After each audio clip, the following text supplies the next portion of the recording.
우리 옆 사람에게 인사합시다. 당신이 복음의 증인입니다. 이렇게 인사합시다. 네. 네. 여러분, 이 복음의 증인 되기 위해서 우리가 이 복음을 체험해야 될 줄로 믿습니다. 예. 이 복음이 너무 좋아서 전하고 싶은 갈망이 있기를 축복합니다. 예.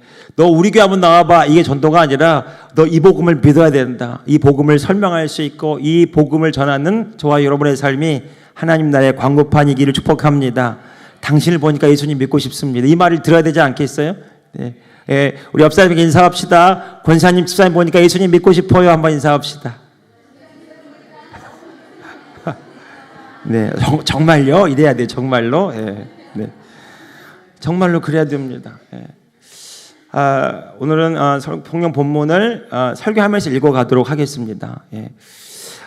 오늘 다니엘서 6장의 1절 28절의 말씀은요, 다 읽지 않고 부분 끊어서 읽을 텐데, 우리가 잘 아는 내용입니다. 어렸을 때 주일학교에서 사자굴 속에 들어간 다니엘, 그런데 천사들이 그 입을 막아주시고 그가 나왔을 때 하나님의 이름이 영광스럽게 되는 일들, 그리고 그를 모함하고 죽이려 했던 다른 신하들은 오히려 사자굴에 들어가는 역전의 하나님을 경험하는 아주 드라마틱하고 다이나믹한 이야기가 다니엘서 6장에 쓰여져 있습니다.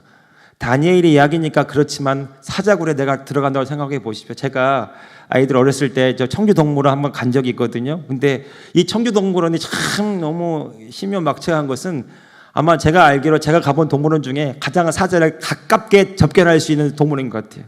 사자 그 냄새가 너무 나고, 뿐만 아니라 이렇게 하면 사자 지금도 그렇게 되는지 모르는데 철조망에 손을 넣을 수 있을 것만 같은 그 가까운 데다 사자를 넣어놨거든. 암사자 한 마리, 숫사자 한 마리. 근데 이렇게 보고 있는데 갑자기 제가 용기도 아니고 괜히 장난기가 발동해서 사자랑 눈싸움을 이렇게 했거든요. 이렇게.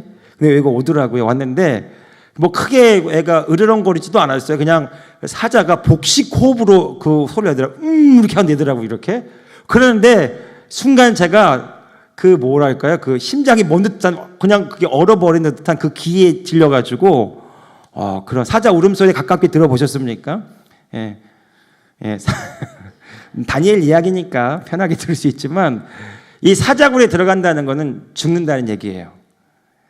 그런데 다니엘이 왜 이런 모함을 당했습니까? 다니엘 성경 보십시오.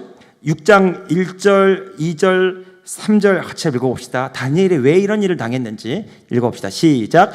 다리오가 자기의 뜻대로 고관 120명을 세워 전국을 통치하게 하고 또 그들 위에 총리 셋을 두었으니 다니엘이 그 중에 하나이라 이는 고관들로 총리에게 자기의 직무를 보고하게 하여 왕에게 손해가 없게 하려 함이었더라. 3절. 다니엘은 마음이 민첩하여 총리들과 고관들 위에 뛰어남으로 왕이 그를 세워 전국을 다스리게 하고자 한지라. 다니엘은요, 하나님을 믿는 사람이었을 뿐만 아니라 그 바벨론 제국에서 가장 영향력을 나타내는 그런 총명하고 지혜로운 사람이었어요. 왕의 총애를 받았어요. 여러분, 지금도 그렇지만 정권이 바뀌면 다 참모들이 물갈이 됩니다. 당연한 겁니다. 하물며 그 바벨론 제국, 그리고 그것이 바사 제국으로 옮겨지는 이 모든 그 제국이 나라 왕조가 바뀌는데도요, 3번 바뀌는데 3번 옮겨 타는데 다니엘은 계속 그 자리에 있었어요. 이건 너무 놀라운 일입니다. 다니엘은요, 그냥 그 당시에 왕이 생각할 때 다니엘은 절대로 포기할 수 없는 그런 존재였어요. 왜냐하면 그의 지혜가 시대를 압도했고요. 사람들과 비교할 수 없을 만큼 너무 탁월했기 때문이죠. 근데 성경은 뭐라고 말하냐면 하나님의 영이, 하나님의 신이 그를 감동해서라고 말합니다. 제가 왜 이 얘기를 하냐면, 여러분, 우리가 예수님을 믿는 것이요, 그냥 교회에서 신앙생활하는 정도에 머물면 안 되고요. 여러분, 다니엘과 같은 사람들이 이 교회에 나와야 될 줄로 믿습니다. 왜냐하면 하나님의 영이 우리 가운데 있고, 그분이 지혜와 계시의 영이고, 그분이 우리를 탁월하게 하시고 우리를 지혜롭게 하시고 우리를 선명하게 보게 하시는 그 모든 인도자가 되시거든요. 여러분, 다른 대안 없습니다. 성령께 사로잡히시기를 축복합니다. 하나님을 더 의지하시길 바랍니다. 다른 대안은 없어요. 여러분, 왜 기도가 부흥의 통로일까요? 다른 대안은 하나님이 하셔야 되거든요. 그런데 내가 하는 것이 하나님이 하실 수 있도록 그 길을 열어드리는 게 기도입니다. 여러분, 우리의 자원들이 아니라 하나님의 자원들이 부어질 때 부흥이 임하게 될 줄로 믿습니다. 다니엘은 그런 부흥을 경험한 사람이에요. 포로로 끌려갔습니다. 나라를 잃었습니다. 사실은요, 그가 얼마든지 불평하고 원망하면서 한탄하면서 비굴하게 살 수도 있어요. 그런데 그런 영향력 있는 자리에 올라갔을 뿐만 아니라 그가 다른 사람들이 모험하는 얘기를 다 들었어요. 기도하면 안 되는 거예요. 왕에게 절해야 되는 겁니다. 그런데 왕이 하지 말라고 금령까지 내린 왕의 조세에 어인이 찍힌 그 문장, 그걸 내리면 그 법이 그대로 치료되는데, 그렇게 되면 물릴 수가 없는 건데, 다니엘이 그걸 알고도 자기 그 예루살렘 성전을 향하여 하루에 3번씩 기도하기를 하는 겁니다. 모함을 한 거예요. 그런 영향력 있는 사람, 영향력 있는 그것을 질투해서 그 바벨론의 다른 신하들이 모함해서 이 다니엘을 죽일 궁리를 하고 모함한 게 뭐냐면, 왕이 명령한 것, 그러니까 다시 말해서 30일 동안에 누구든지 왕의 어떤 신에게나 사람에게 무엇을 구하면 사자굴에 넣기로 한 것이다. 7절 말씀 한번 읽어봅시다. 7절입니다. 시작. 나라의 모든 총리와 지사와 총독과 법관과 관원이 의논하고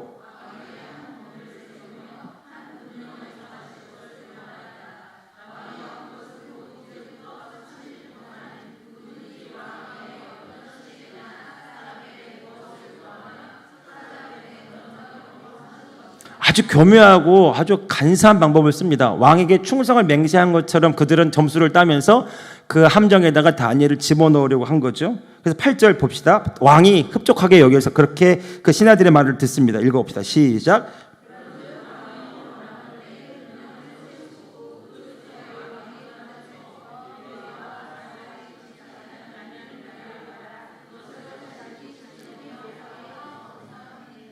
(9절) 이에 다리오 왕이 조세 왕의 도장을 찍어, 왕이 도장을 찍어서 금령을 내렸다는 것은 왕에게 이 선포된 이 명령은 번복되지 않습니다. 전국 각도의 이 법이 명령에 떨어졌을 때 이건 바로 시행이 되는 거거든요. 다니엘도 예외가 아닙니다. 그런데 10절 보십시오. 다니엘 같이 읽어봅시다. 시작.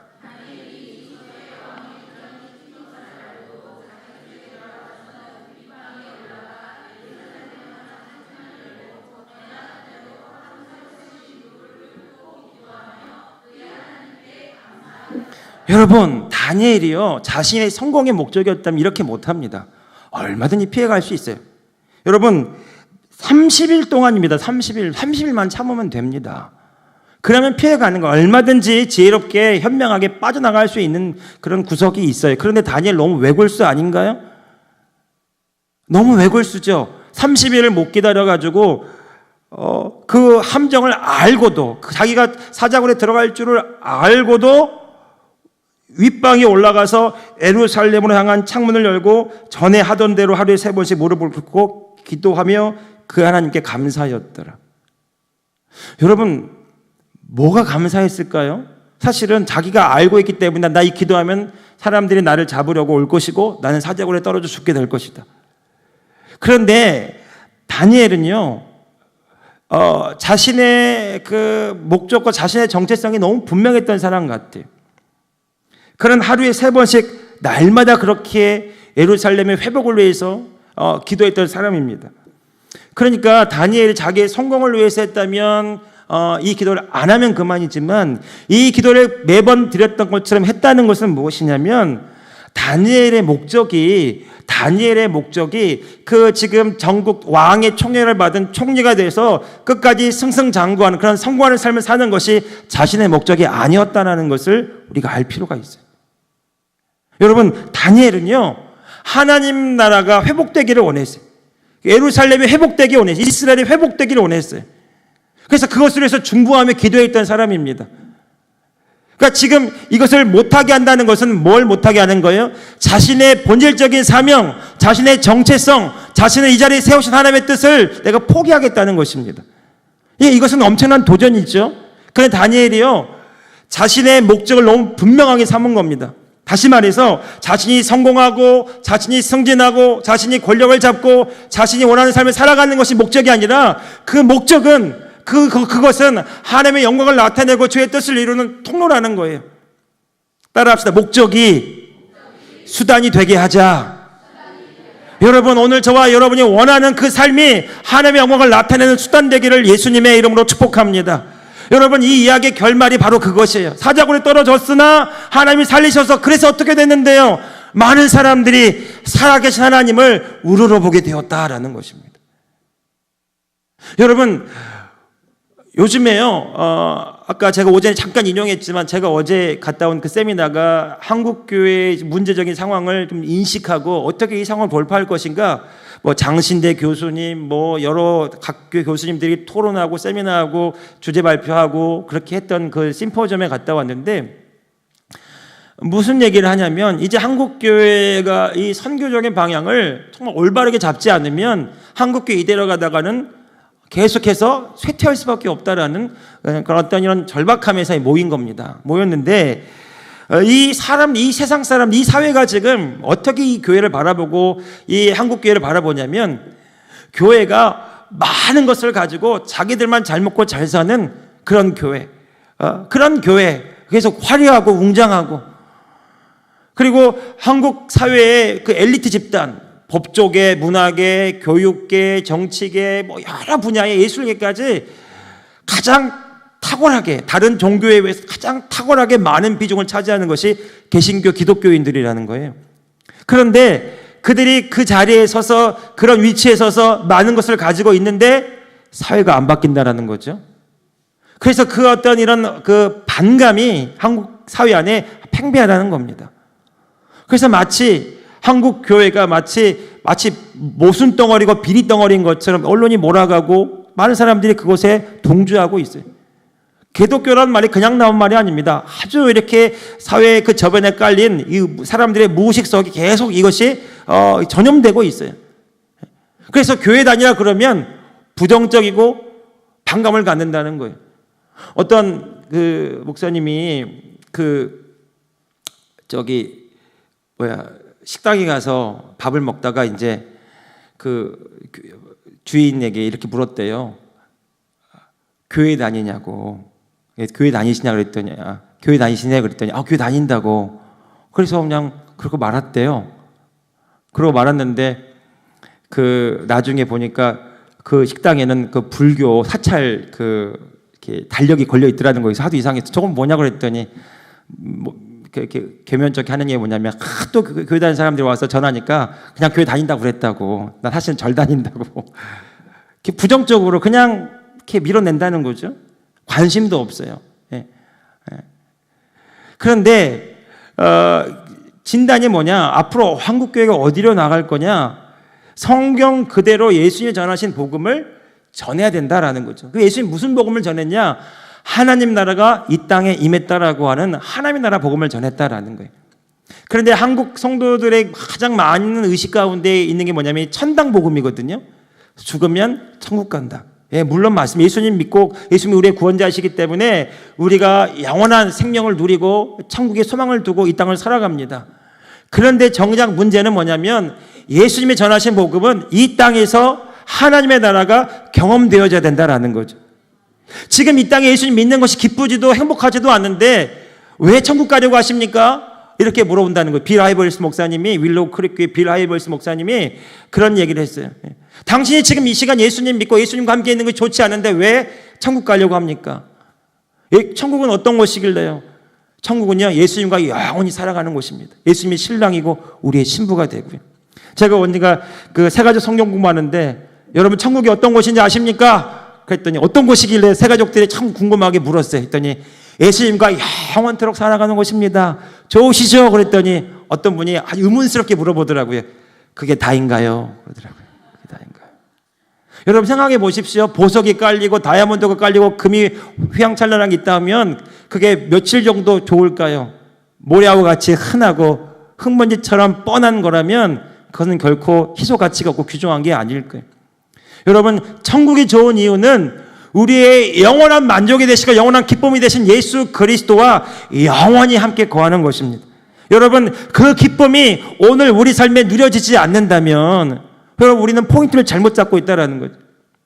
여러분, 주님과 함께 있고 주님과 함께 살고 주님의 인도를 받고 주의 뜻을 이루는 삶이 소망에 넘치고 기쁨이 있어서 이 복음을 전하고 싶은 열망이 우리 가운데 생기기를 축복합니다. 예, 그래서 이 교회 안에만 머무는 복음이 아니라 이 세상을 살리고 사람들을 치유하고 자유케 하는 그런 복음이요. 예수님이 그래서 이사야 말씀을 처음에 그 회당에서 이렇게 읽으셨죠. 여호와 영이 성령이 내게 기름 부으셨으니 나로 가난한 자에게 복음을 전하게 하시고 눌린 자에게 자유를, 병든 자에게 낫게 함을.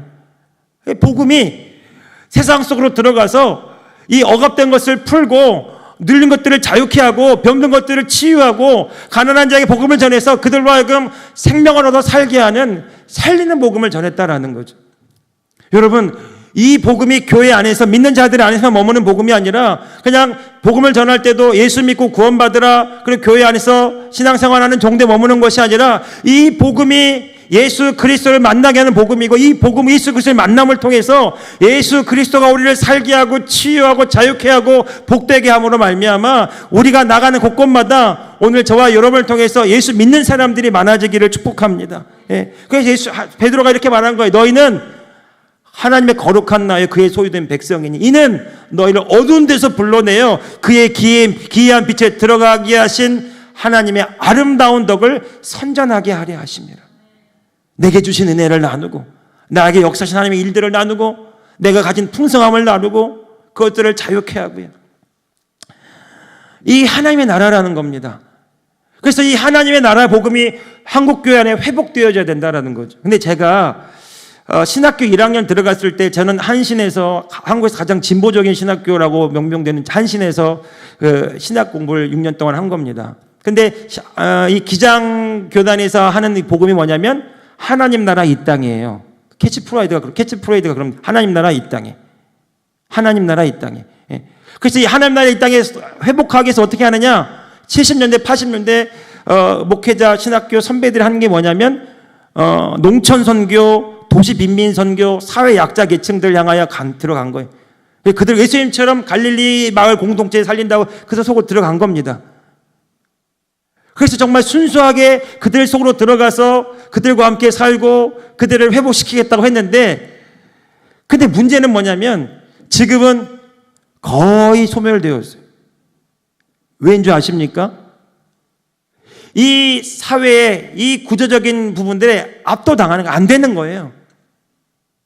그래서 이제 하는 일이 뭐냐면 정치적으로 어떤 구조적으로 이것들을 해보려고 하는 겁니다. 물론 관점은 좋지만 그런데 많은 경우 지금 다 기성으로 돌아갔어요. 그런데 어제 갔던 그 장로교 계통, 좀 보수교단 계통의 신학자들이 와서 이제 그 대안이 하나님 나라라고 외치는 거예요. 예. 그런데 인력으로 안 되는 겁니다. 여러분, 하나님 나라가 이 땅에 임하게 하기 위해서 주님이 우리에게 약속하신 것이 있어요. 보혜사 성령이 너에게 임하시면 너희가 권능을 받고. 여러분, 하나님 나라는 성령 사역이 돼야 되고요. 성령이 우리 가운데 역사에서 우리를 통해서 일하실 때 우리가 있는 그 가정과 직장과 삶터와 일터가 하나님의 다스림을 받는 변화되는 공동체가 돼야 될 줄로 믿습니다. 그래서 여러분, 사람이 어떤 정치적인 수로 어떤 걸로 안 되고요. 정말 이 복음이 땅끝까지 증거되게 주님이 약속하신 이 말씀, 성령이 너에게 임하시면 너희가 권능을 받고 예루살렘과 온 유대와 사마리아 땅끝까지 이르러 내 증인 되리라. 여러분, 선교 정책도요, 지금 이 하나님 나라의 관점에서 바뀌어가고 있는 거예요. 예전에는요, 밖에서 직장에서 돈 벌어서, 사업해서 돈 벌어서 그것 중에 일부를 교회에 헌금해서 교회가 그것으로 선교를 감당하는 그런 방법으로 선교를 했다면, 지금은요, 이 선교의 패러다임이 바뀌고 있어요. 어떻게 하냐면 비즈니스 애즈 미션이라고 해요. 다시 말해서 당신이 있는 그 사업장, 일터 현장이 하나님 나라가 되게 하라. 예. 그러니까 거기서 그냥 직장에서 돈 벌고 일해서 교회에 와서 헌금하고 교회가 이 일을 감당하는 것이 아니라, 물론 그와 같은 일을 병행하지만 사실은 더 궁극적으로는 당신이 있는 그 자리가 하나님 나라가 되게 하라. 복음을 심고 그 땅에 성경적인 가치관을 심고 그 땅이 정말 하나님의 나라가 되도록 믿음으로 살아가고 정직하게 살아가고 진실하게 살아가고, 그리고 정말 그 재정을 아름답게 흘려보내는 통로가 되게 하라.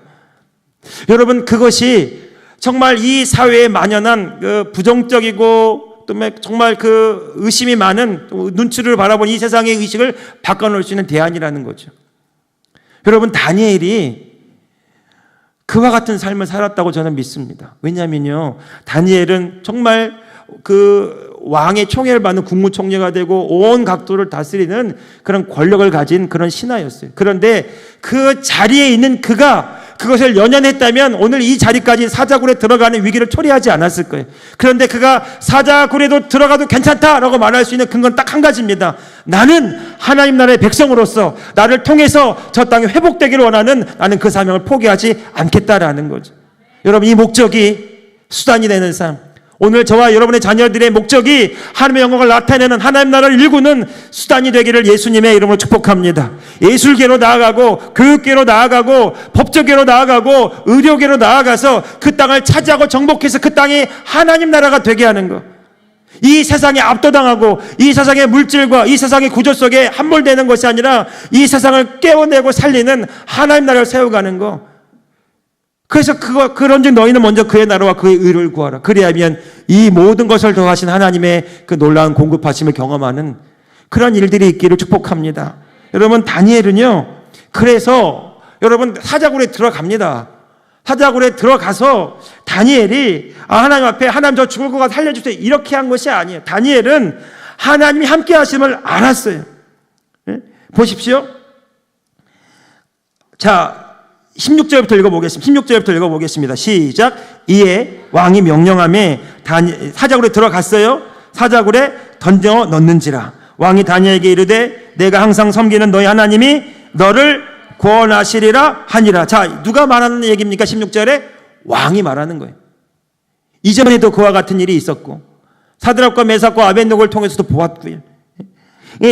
다니엘은 항상 하나님이 함께 하시는 사람이다. 왕이 지금 잘못했다는 것을 직감했지만 이걸 되돌릴 수 없어서 지금 하나님께 빌고 있는 거예요. 계속 읽어보겠습니다. 시작.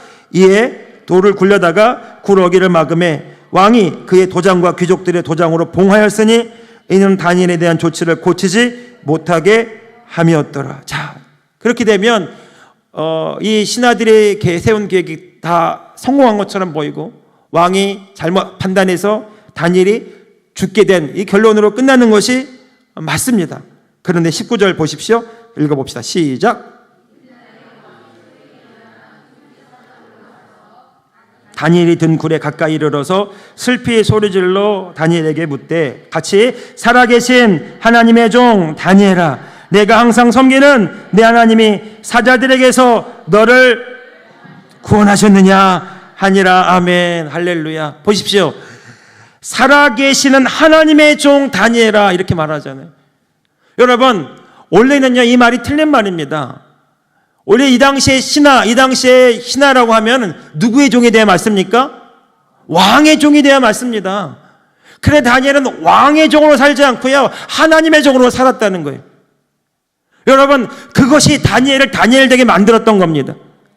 여러분, 하나님이 말씀하시면 그 말씀을 따르는 하나님의 종으로 사시기를 축복합니다. 이 세상의 가치관과 이 세상의 명령을 따라 살아가려고 하지 마세요. 여러분, 성공의 목적이라면, 내 삶의 성공의 목적이라면 우리는 세상의 가치관을 따라 사는 것을 거부할 수가 없는 유혹입니다. 이 세상의 흐름을 따라갈 수밖에 없어요. 주일도 빠져야 돼요. 물질도 타협해야 됩니다. 이 세상의 가치관과 세상 사람들과 경쟁해서 그 세상 사람들보다 우위에 섰는 자가 하려고 한다면 이 세상의 법칙을 거스를 수가 없어요. 근데 다니엘 보십시오. 다니엘은 왕의 종이 아니에요. 하나님의 종아. 왕이 그 당시에는 신인 세상입니다. 왕이 신이에요. 근데 다니엘은 이렇게 고백하는 거예요. 왕이 신이 아니라 하나님만이 신입니다. 여러분, 이 세상이 돈이 신 아닙니까? 만모니즘, 이 바알주의 만모니즘이 이 돈이 권력이고 돈이 곧 전부이고 돈이면 다 되고 이 자본주의 세상 속에서 이 돈이 신 노릇하고 있는, 돈이 주인 노릇하고 사람들을 좌지우지하고 있는 이 세상 속에서 우리가 이 돈이 아니라 하나님이 주인이시고 하나님이 나의 공급자시고 그 하나님을 향하여 내 입을 넓게 열 수 있는 하나님의 종으로 사시기를 축복합니다. 여러분, 이것이 이 세상을 이길 수 있는 유일한 대안입니다.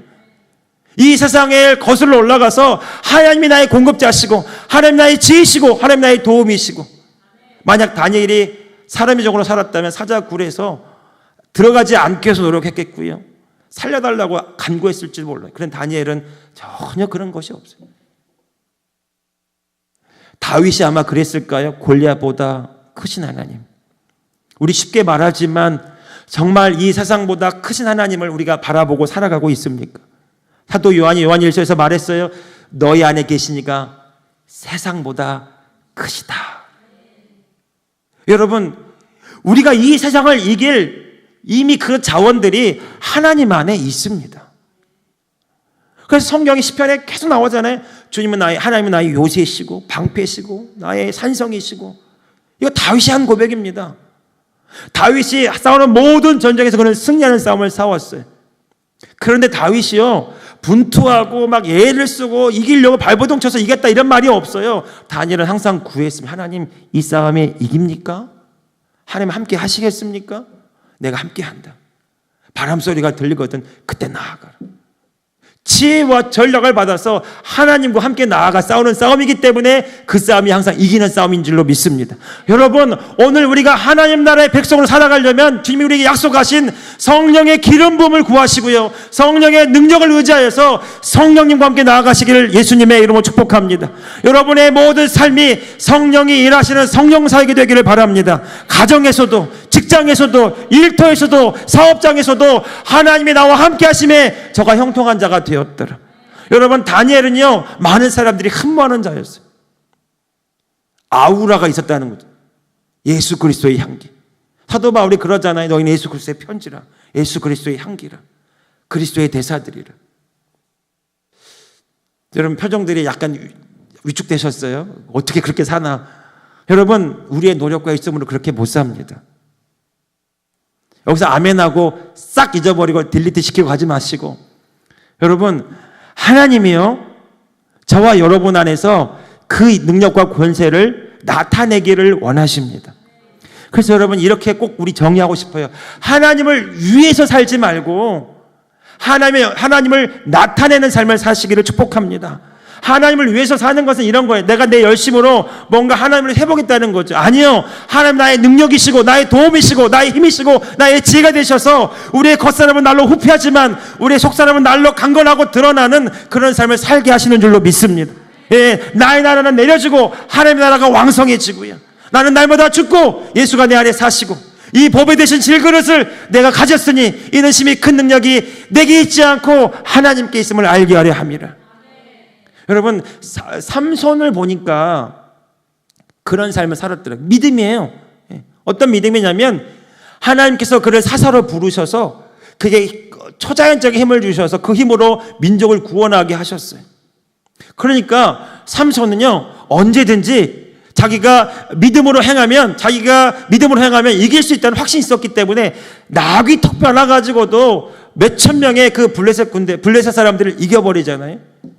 이 믿음이에요. 그가 믿음으로 행할 때 하나님의 능력이 나타나는 겁니다. 여러분, 예수님이 이렇게 말씀하셨죠. 병든 자에게 손을 얹은즉 나으리라 하시더라. 하나님은 오늘 저와 여러분을 통해 치유하기 원하시고 살리기 원하시고 영혼들을 구원하기 원합니다. 전 우리 교회에 능력 전도가 나타나기를 예수님의 이름으로 축복합니다. 이게 성경적인 전도 방법이에요. 예언 전도가 일어나기를 축복합니다. 믿음의 말들이 선포되기 바랍니다. 우리의 말에 권세와 능력과 영향력이 있어서 사람들이 그 말을 듣고 예수님께로 나오기를 축복합니다. 여러분, 사람들의 말이요 다 똑같지 않습니다. 다니엘은 영향력 있는 삶을 살았어요. 그가 그렇게 살 수 있었던 비결, 그는 이 세상에 성공을 바라는 것이 아니라 하나님의 종으로 하나님의 나라를 위하여 하나님의 영광을 나타내기 위해 살았던 삶이에요. 공격도 있었고 죽음의 위협도 있었고 많은 비난도 있었습니다. 그런데 성경이 무엇을 말합니까? 사자굴에서도 그가 건짐을 받았더라라는 거죠. 같이 한번 읽어볼까요? 자, 21절부터입니다. 시작. 다니엘이 왕에게 계속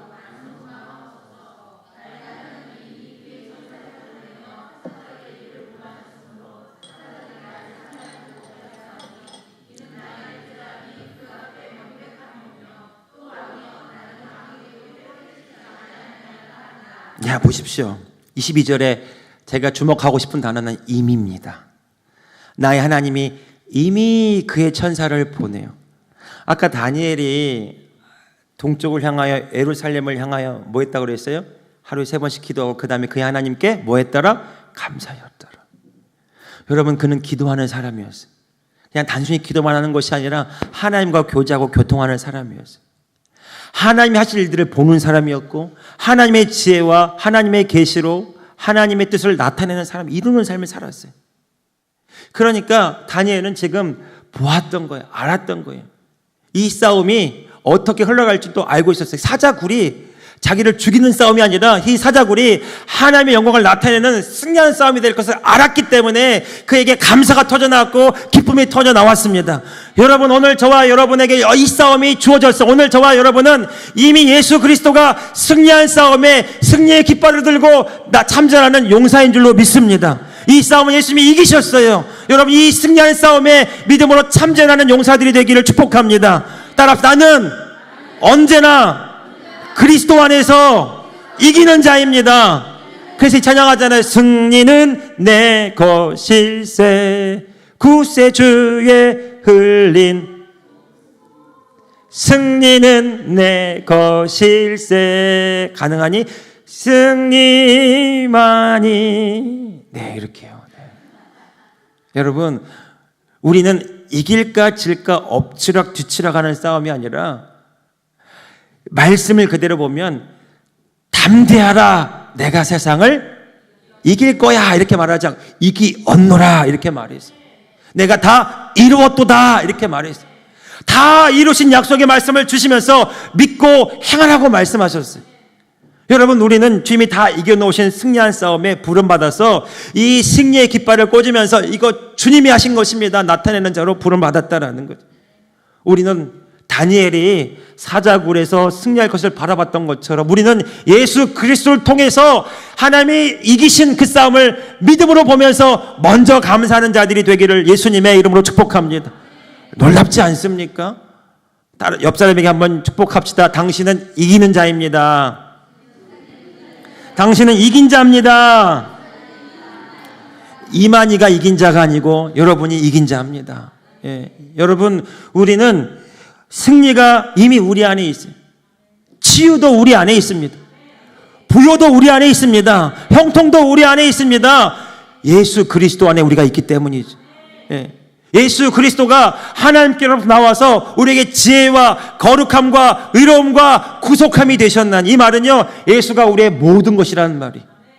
예수님이 내 생명이시고, 예수님이 내 구원이시고, 예수님이 내 치유함이시고, 예수님은 나의 부요함이시고, 성경에 나와 있어요. 주님이 채찍에 맞으실 때에 너희가 나음을 입었느니라. 그가 가난하게 되시면 우리로 부요하게 하려 하십니다. 사도 바울은 날마다 예수 그리스도 안에 관한 삶을 살았다는 거죠. 날마다 나는 죽었음을 시인하고 예수가 내 생명이고 예수가 나의 구원이시고, 그래서 내가가 아니라 그리스도가 나를 통해 나타나시는 삶을 살아갔다는 겁니다. 여러분, 그러니까 이 싸움은 항상 이기는 싸움이에요. 나에게 이김을 주신 하나님께 감사하노니. 여러분, 다니엘 또한 그런 삶을 살았던 것 같아요. 물론 예수 그리스도를 믿기 전이지만 그는 이미 하나님의 영에 사로잡히고 하나님과 함께하는 사람이었고 하나님이 주신 지혜와 계시로 살았고 그 지혜와 탁월함으로 이 세상을 다스리며 살았고 영향력을 나타내며 살았고, 그리고 그의 결론이 무엇입니까? 자 보십시오. 자, 23절 같이 한번 읽어봅시다. 시작. 왕이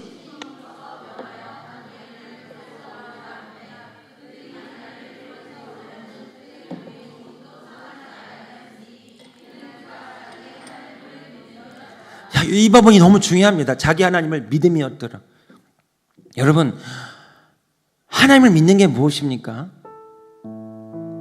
그냥 단순히 하나님을 믿는 것이 그냥 하나님 위대하시다, 전능하시다, 신실하시다 이해하는 게, 다니엘 시대에 그랬대요, 사드락과 메삭과 아벳노고 불 속에 구했대요, 아무런 영향력이 없습니다. 실제 삶의 현장에 들어가면 그 불에 들어가고 물에 들어갔을 때 그 불 속에서도 건지신 하나님을 내가 경험하지 못한다면 남의 이야기일 뿐이라는 거죠. 여러분, 다니엘은요 하나님을 믿었어요. 어떤 하나님을 믿었습니까? 사자굴에서도 능히 건지시는 하나님. 그래서 사자굴에 들어가는 겁니다. 자기 하나님을 믿음이었더라. 오늘 저와 여러분의 하나님은 동일하십니다. 다니엘을 사자굴에서 건지신 하나님이 지금 어디 계십니까? 내 안에 나와 함께 계십니다. 사드락과 메삭과 아벳느고를 불 속에서 건지신 그 동일하신 하나님이 영으로 우리 안에 거하셔서 우리와 함께 하고 계십니다.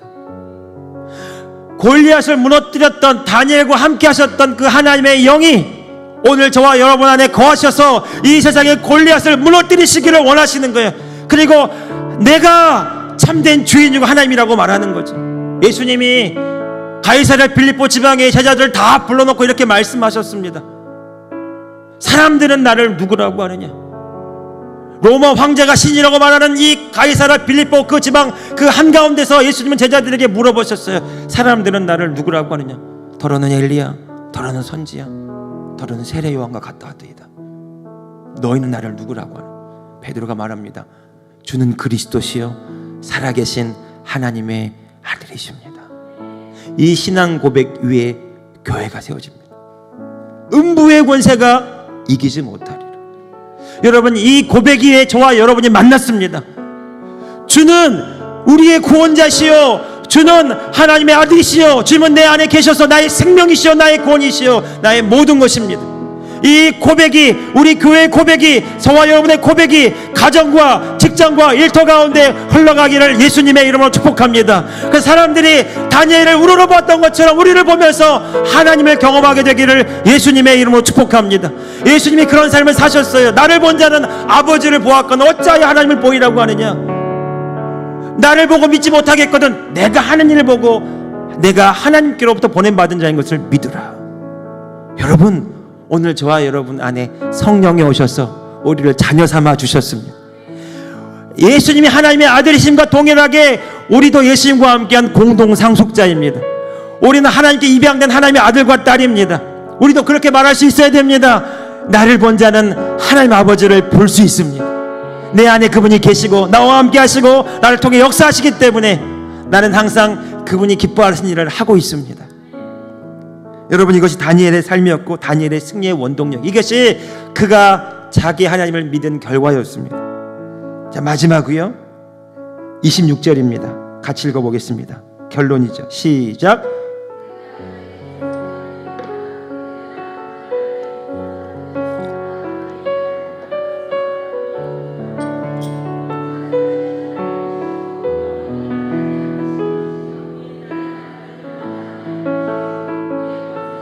(27절)